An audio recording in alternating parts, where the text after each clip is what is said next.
आज हम आगे अन्य विद्वानों के बारे में चर्चा करेंगे। जैसा कि हम जानते हैं कि 1920 और 50 में ईस्वी के मध्य भारत में समाजशास्त्र में दो प्रमुख विभाग थे। एक बम्बई विश्वविद्यालय था जिसमें जीएस गोरे 1924 में पैट्रिक गिडिस के बाद में उन्होंने रीडर के पद पर और विभागाध्यक्ष बने और उन्होंने समाजशास्त्र का प्रसार किया। दूसरा विभाग था लखनऊ का जिसमें राधा कमल मुखर्जी, डीपी मुखर्जी तथा डीएन मजुमदार ये काफ़ी विद्वान लोग थे। लेकिन आज हमारी चर्चा में ख़ास तौर से डीपी मुखर्जी के बारे में हम चर्चा करेंगे। डीपी मुखर्जी ख़ास तौर से उनका जो बैकग्राउंड देखते हैं तो बंगाल में कलकत्ता विश्वविद्यालय में इतिहास और अर्थशास्त्र की उन्होंने शिक्षा ली और उसके बाद में 1921 में वे लखनऊ विश्वविद्यालय में अर्थशास्त्र और समाजशास्त्र के अध्यापक नियुक्त किए गए और वो जीवन भर वहाँ रहे। डीपी मुखर्जी को शुरुआत में चाहे उन्होंने अर्थशास्त्र और इतिहास के बारे में अध्ययन किया और उसमें, लेकिन उनकी रुचि समाजशास्त्र की तरफ ज़्यादा बढ़ने लगी और इसलिए समाजशास्त्र के विभिन्न आयामों पर और विभिन्न विषयों पर उन्होंने चर्चा की। खासतौर से उनको समाजशास्त्री साहित्य और संगीत और फिल्म पर उन्होंने अपने लेख लिखे हैं। भारतीय दर्शन और पाश्चात्य दर्शन दोनों की उन्होंने तुलनाएं भी की। वे एक मार्क्सवादी थे, यानी उनको मार्क्सिस्ट तो नहीं कहा जा सकता, लेकिन वो मार्क्स की विचारधारा से पूर्णतया सजग थे और उसके आधार पर वो समाज का अध्ययन करते थे, इसलिए लोग उनको मार्क्सोलॉजिस्ट भी कहते हैं।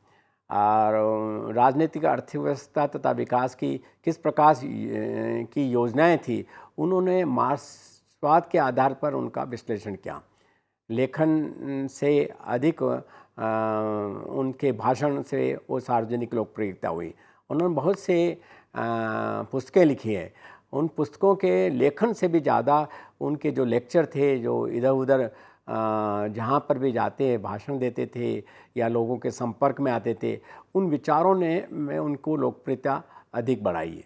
डीपी मुखर्जी खास तौर से अंग्रेजी तथा बंगाली की दोनों भाषाओं में पुस्तकें लिखी हैं। उनकी मुख्य पुस्तकों में डाइवर्सिटी है जो 1958 में लिखी गई थी और शुरुआती पढ़ाई के लिए उन्होंने बेसिक कॉन्सेप्ट इन सोशोलॉजी 1930 में लिखी थी और उसके अलावा भी मॉडर्न इंडियन कल्चर 1942 में और टैगोर पर एक अध्ययन आया 1943 में। लेकिन इससे भी एक इम्पॉर्टेंट और महत्वपूर्ण बुक उनकी जो किताब हमारे सामने आई वो इंट्रोडक्शन टू म्यूजिक है 1945 में।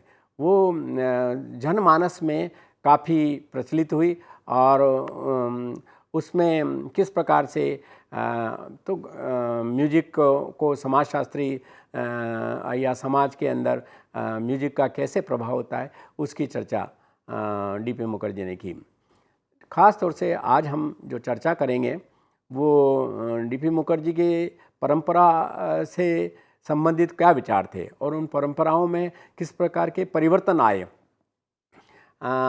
उन पर हम चर्चा करेंगे। जैसा कि मैंने कहा कि डीपी मुखर्जी इतिहास और अर्थशास्त्र के विद्यार्थी रहे हैं, लेकिन उनकी रुचि कम हो गई, उसके प्रति असंतोष था और उस असंतोष के कारण समाजशास्त्र में उनकी रुचि आई। भारतीय सामाजिक व्यवस्था में इसका निर्णायक एक विशिष्ट लक्षण होता है और ये प्रत्येक सामाजिक विज्ञान के लिए आवश्यक है। भारत में सामाजिकता का बाहुल्य है, निर्णायक पक्ष उसका सामाजिक पक्ष है। इतिहास अर्थशास्त्र सामाजिक समूह के इर्द गिर्द घूमते हैं। परंपरा इस का जब हम देखते हैं तो इसका अध्ययन हम भूतकाल तक ही सीमित नहीं रखते, उसके आज के समक्ष में और आने वाले समय के बारे में सोचते हैं। परिवर्तन की संवेदनशीलता से भी जुड़ा हुआ है। परंपरा एक जीवन परंपरा है। भारतीय समाजशास्त्री के लिए भारतीय होना आवश्यक है। उन डीपी मुखर्जी का ख्याल था कि ऐसा विचार था कि भारत एक विशेष समाज है और इस विशेष समाज को समझने के लिए जब तक आप भारतीय नहीं होते या भारत की सामाजिक संस्कृति को, लोकरीतियों को, रूढ़ियों को, प्रथाओं को एवं परंपराओं से आप जुड़ते नहीं हैं और जब तक उसको समझते नहीं हैं तब तक भारत के बारे में, भारतीय संरचना के बारे में लिखना, पढ़ना, समझना बहुत ही मुश्किल होता है। इसलिए समाजशास्त्रियों को समाज को समझने के लिए उसकी भाषा को सीखना चाहिए। भाषा से संस्कृति की पहचान होती है। भारतीय संस्कृति पाश्चात्य अर्थ में व्यक्तिवादी नहीं है। पाश्चात्य संस्कृति व्यक्तिवादी होती है, लेकिन भारत व्यक्तिवादी संस्कृति का हिस्सा नहीं है। सामाजिक सांस्कृतिक का निर्धारण समूह और संप्रदाय तथा जाति के क्रियाकलापों से होता है। परंपरा का मूल अर्थ होता है संचारित और प्रेषित करना। और हमारे यहाँ श्रुति रही, इसके भारतीय परंपरा के खास तौर से यदि हम देखें तो 3 सिद्धांत हैं। एक श्रुति है, एक स्मृति और तथा अनुभव है, लेकिन इनमें व्यक्तिगत अनुभव क्रांतिकारी सिद्धांत है। डीपी के लिए जैसा कि हम देखते हैं कि डीपी मुखर्जी जनमानस में काफ़ी लोकप्रिय थे, तो लोग पूरा नाम लेने के बजाय उनको डीपी कहते थे। तो डीपी के लिए बुद्धि विचार परिवर्तन के लिए प्रभावशाली नहीं, बल्कि ऐतिहासिक रूप से अनुभव और प्रेम परिवर्तन के उत्कृष्ट कारक होते हैं। संघर्ष तथा विद्रोह सामूहिक अनुभव का आधार है। संघर्ष परंपराओं की यदि सीमाओं में होता है तो ये जातिगत समाज का लक्षण दिखाई देता है। आज आधुनिकता का समय है और समाजशास्त्र में आधुनिकता का बहुत आवश्यकता महसूस की गई और आधुनिकता से ही समाज में परिवर्तन आया। जैसा कि हमने कहा कि समाज का उदय भी आधुनिकता के कारण हुआ। अभी तक हमने इससे पूर्व एक डीपी मुखर्जी एक मार्क्सवादी के रूप में उनकी चर्चा की है।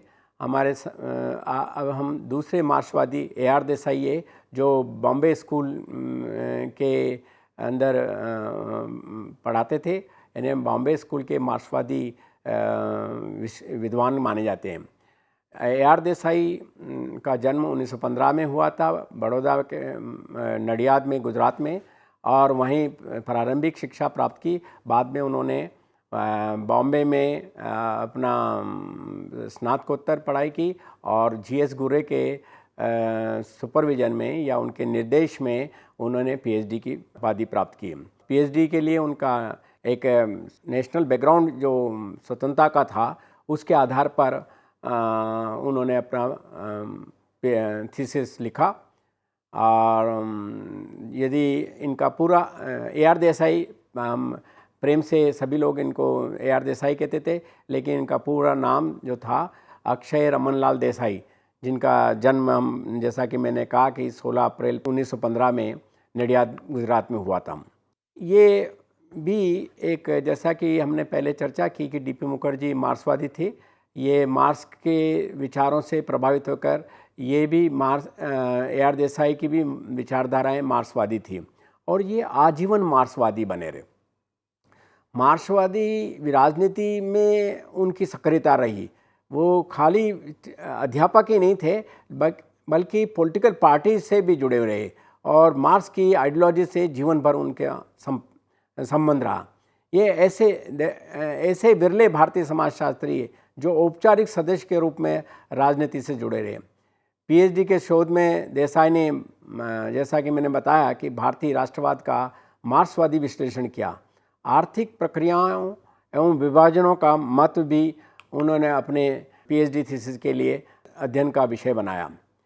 अन्य विषयों में AR देसाई की रुचि थी और अपनी पुस्तकों में किसान आंदोलन तथा ग्रामीण समाजशास्त्र, आधुनिकीकरण, नगरीय मुद्दे, राजनीतिक समाजशास्त्र, राज्य के स्वरूप और मानवाधिकार, इन विषयों पर इन्होंने अपने लेख लिखे और पुस्तकें भी लिखी। राज्य पर AR देसाई के एक मुख्य विचार है, वे आधुनिक पूंजीवाद राज्य का एक महत्वपूर्ण विषय मानते हैं। देसाई ने मार्क्सवादी दृष्टिकोण को अपनाया और वो पूंजीवाद का विश्लेषण उसके आधार पर किया। देसाई ने कल्याणकारी राज्य की विशेषताओं पर विवरण दिया है। कल्याणकारी राज्य एक सकारात्मक राज्य होता है, कल्याणकारी राज्य लोकतांत्रिक राज्य होता है, कल्याणकारी राज्य की अर्थव्यवस्था मिश्रित होती है, यानी पूंजीवादी भी है और समाजवादी भी होती है। देसाई के अनुसार कल्याणकारी तरीके के सुझाव दिए हैं और उसमें कहा कि गरीबी, सामाजिक भेदभाव से मुक्ति और नागरिक सुरक्षा जब तक नहीं है तब तक कल्याणकारी नहीं हो सकती है। आय से संबंधित असमानता को दूर करने की भी बात की है। पूंजी के बहुत बड़े अंतर को दूर करने की उन्होंने चर्चा की है।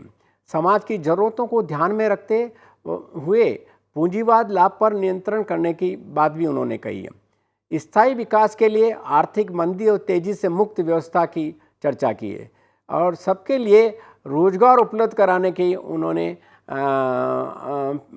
चर्चा भी की है और समाज को और राजनीतिकों को दोनों को इसके लिए आह्वान किए है कि लोगों को प्रॉपर रोजगार मिले। कल्याणकारी राज्यों का उन्होंने अध्ययन किया, उन राज्यों का जो ब्रिटेन, अमेरिका और यूरोप जो अधिकांश भाग कल्याणकारी की योजनाओं के बारे में चर्चा करते हैं और पूंजीवादी राज्य के बावजूद कल्याणकारी दावे भी करते हैं, फिर भी नागरिकों को आर्थिक तथा सामाजिक सुरक्षा देने में असफल है। अतः कल्याणकारी राज्य एक भ्रम है। देसाई का मार्क्सवादी एक सिद्धांत था, लेकिन देसाई एकांगी दृष्टिकोण को लेकर नहीं चलते थे। मार्क्स के अनुसार केवल मार्क्स क्या कहता है उसको नहीं लेकर चल रहे हैं। कम्युनिस्ट राज्यों की कमियों की भी आलोचना भी करते हैं। उनके अनुसार कम्युनिज्म के तहत भी लोकतंत्र का महत्व होता है। वास्तविक समाजवादी राज्य तभी हो सकता है जब उसमें राजनीतिक उदारता हो और कानून का राज्य हो और लोगों को समान अवसर मिले, सुरक्षा मिले, और जब तक ये ना हो तब तक हम कल्याणकारी राज्य नहीं कह सकते। ये दो अभी तक हमने जो चर्चाएं की है डीपी मुखर्जी और AR देसाई की, ये मार्क्सवादी विश्लेषण की चर्चा करते हैं। अब हम जिसकी चर्चा करेंगे वो एक दूसरे सिद्धांत को लेकर चलते हैं, उनमें है MN श्रीनिवास। ये संरचनात्मक और प्रकारात्मक सिद्धांत के पर अपने अध्ययनों को इन्होंने प्रोत्साहित किया और खुद ने अध्ययन किया। इनका जन्म 16 नवंबर 1916 में मैसूर के आयंगर ब्राह्मण परिवार में हुआ। इनके पिता जमींदार थे और मैसूर में ऊर्जा तथा बिजली विभाग में कार्यरत थे। शिक्षा प्रारंभिक तौर से मैसूर विश्वविद्यालय में हुई, बाद में स्नातकोत्तर शिक्षा मुंबई में हुई और मुंबई में ये भी AR देसाई की तरह MN श्रीनिवास भी घुर्रे के विद्यार्थी रहे और घुर्रे के साथ उन्होंने अपना PhD का कार्य भी किया। 1942 में स्नातकोत्तर शोध पुस्तक में marriage and family among the Coorgs का अध्ययन किया और उस पुस्तक को प्रकाशित भी की। श्रीनिवास की डॉक्टरेट की उपाधि उन्होंने 2 बार ली। एक बार बम्बई विश्वविद्यालय में ली, जो घुर्रे उनके गुरु थे, उनके निर्देशन में डॉक्टरेट की उपाधि ली। दूसरी ऑक्सफोर्ड यूनिवर्सिटी से उनको डॉक्टरेट की उपाधि मिली। उनके पहले रेडक्लिफ ब्राउन और बाद में इवांस प्रिचार्ड द्वारा उनको शिक्षा प्राप्त हुई और वो उनके निर्देशक में उन्होंने डॉक्टरेट की उपाधि की। 1947 में ऑक्सफोर्ड के समाज विज्ञान में ही DPhil कर वापस भारत आए।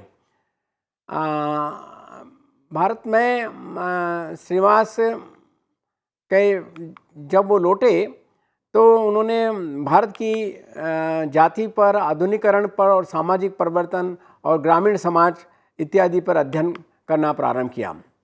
श्रीनिवास क्योंकि ख़ास तौर से इन्होंने प्रारंभ से ही अपने कर्नाटका के एक कुर्ग से समाज का अध्ययन किया था और वो ख़ास तौर से वो ग्रामीण समाज का अध्ययन था और इस ग्रामीण समाज के अध्ययन से ग्रामीणों के उत्थान के लिए वहाँ की सामाजिक संरचना को समझने का प्रयास उन्होंने किया। जैसा कि हमने चर्चा की कि श्रीनिवास ने 2 बार PhD के ऑक्सफोर्ड यूनिवर्सिटी और बॉम्बे विश्वविद्यालय से ग्रामीण समाज के बारे में अध्ययन किया और उनके ख़ास तौर से महत्वपूर्ण कार्य जाति, आधुनिकीकरण तथा सामाजिक परिवर्तन, ग्रामीण समाज, ये मुख्य उनके लेखों के, उनके अध्ययनों के विषय रहे।